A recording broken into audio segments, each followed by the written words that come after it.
Hello everyone, thank you for coming, appreciate it.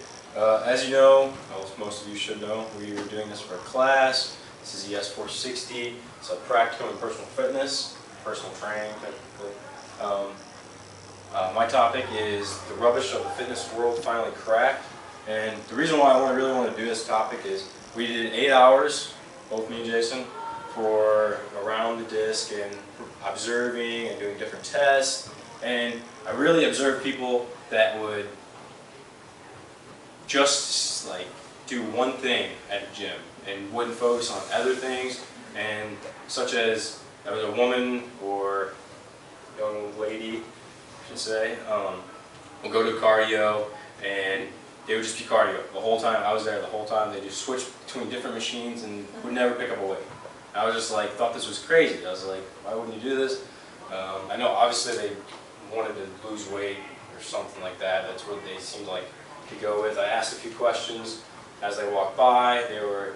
They seemed to like, I was like, why do you lift? And they're like, like the one lady was like, well, my doctor was like, my blood pressure is kind of high and working out would be most like best for me, and I do cardio. I'm just trying to lose a few weight. And guys would be like, oh, I just do it to, you know, get bigger, stronger, make me feel better.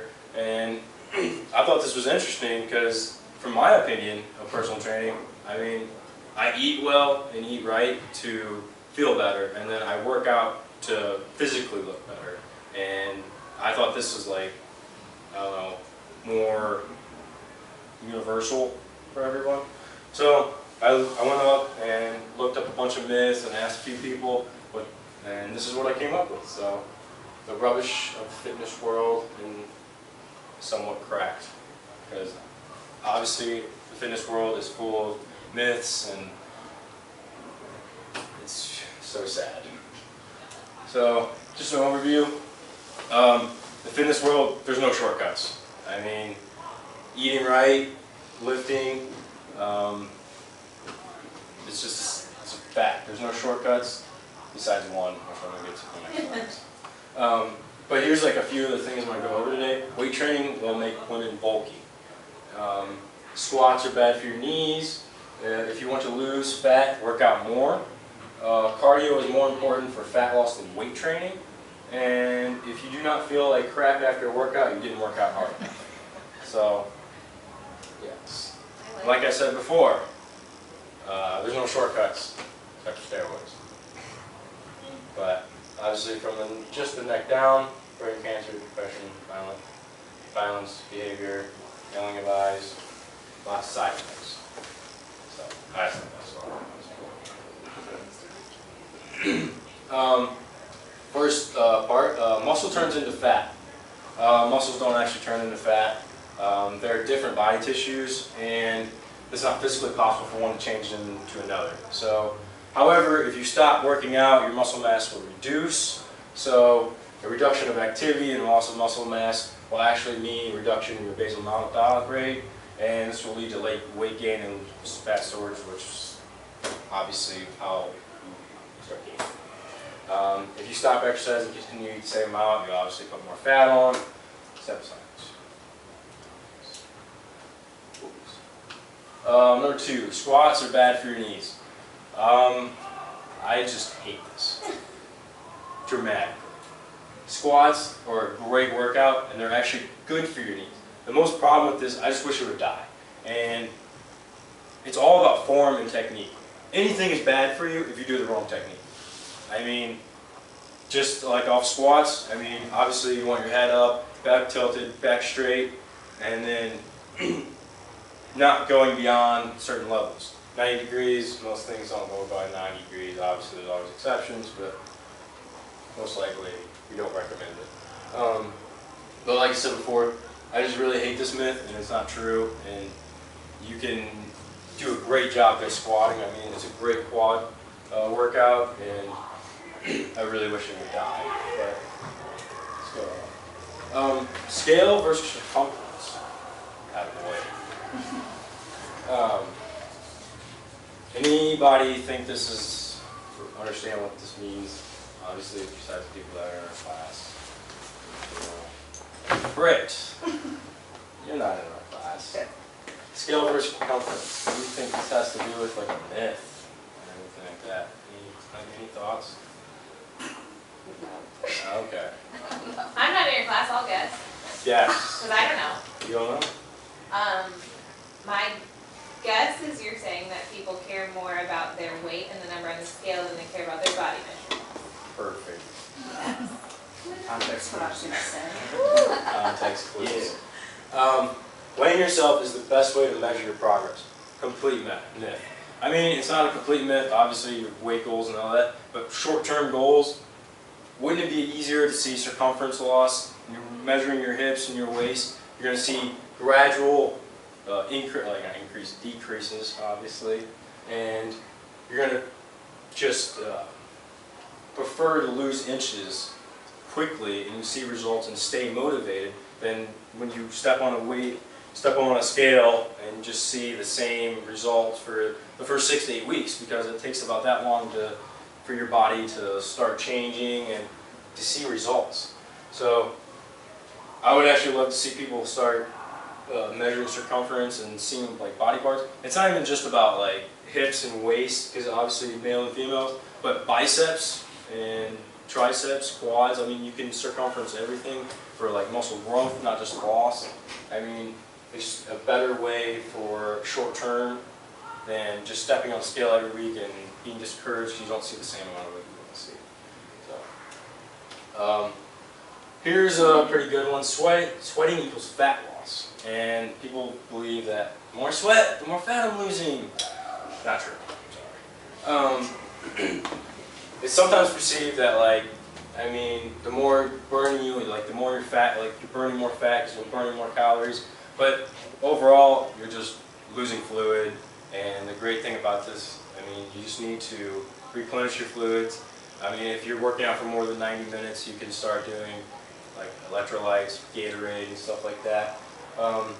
Just like make sure you're sweating a lot for those. So, interesting. If you want to lose fat, work out more. Everybody's been there. After leg day, you don't want to be like that. Losing fat is mostly about calories in and calories out.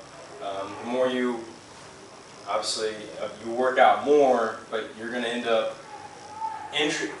you have a higher risk of injuring yourself the more you risk like going to this stage, I should say. While also fat loss, while you said calories in, calories out, is dual process. I mean, you eat right and during working out, and if your goal is to weight gain, obviously you want to increase the amount of calories you have, recommended no more than 250 per day, and then no less than 500 calories per loss days.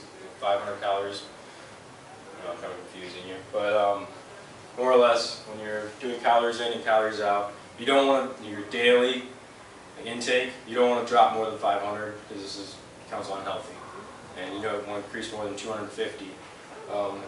Also for males, like protein wise, if they want to bulk really big and like way to lose fat, and they'll increase their protein. And based off a sports nutrition teens class, over 2.0 of protein, Jason, has no science that actually works. So I thought that was interesting. I mean, it makes sense, more protein, but I mean, 2.0 what? 2.0 grams, more than that, per body weight, not like more per body weight.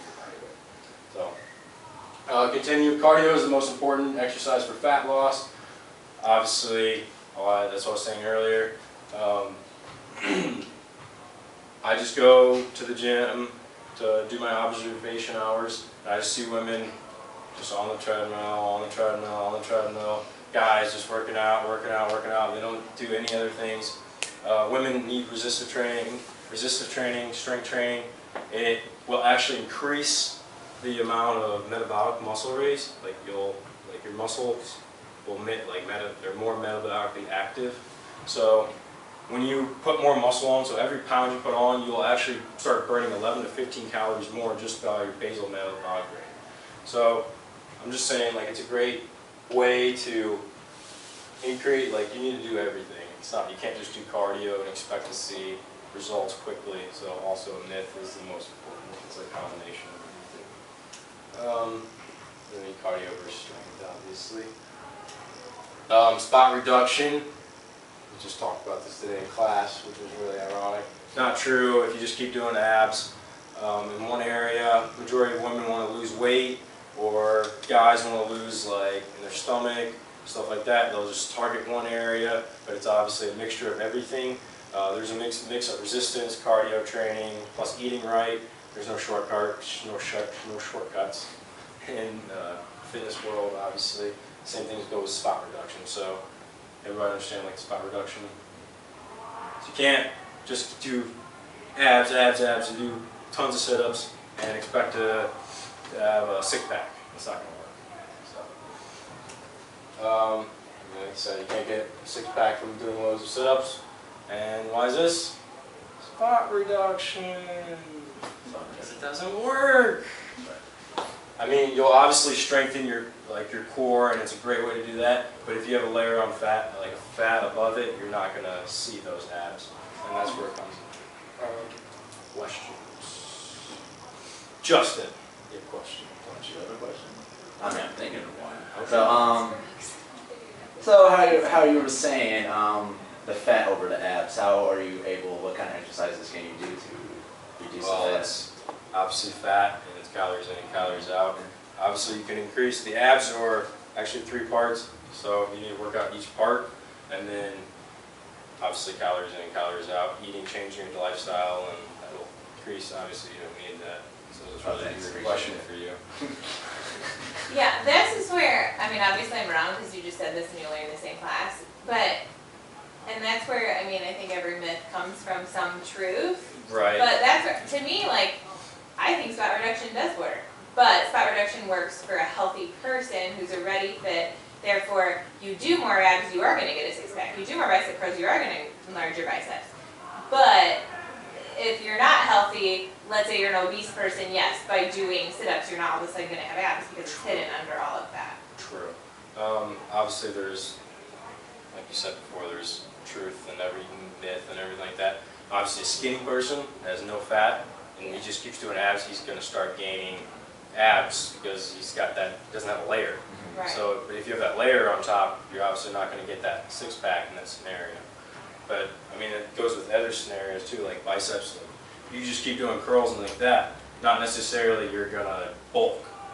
Because, I mean, obviously it's a protein synthesis and all those.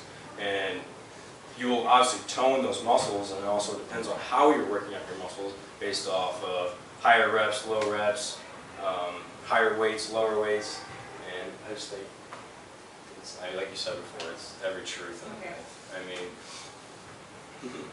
any other questions? And I have bad knees and squats hurt my knees, just saying.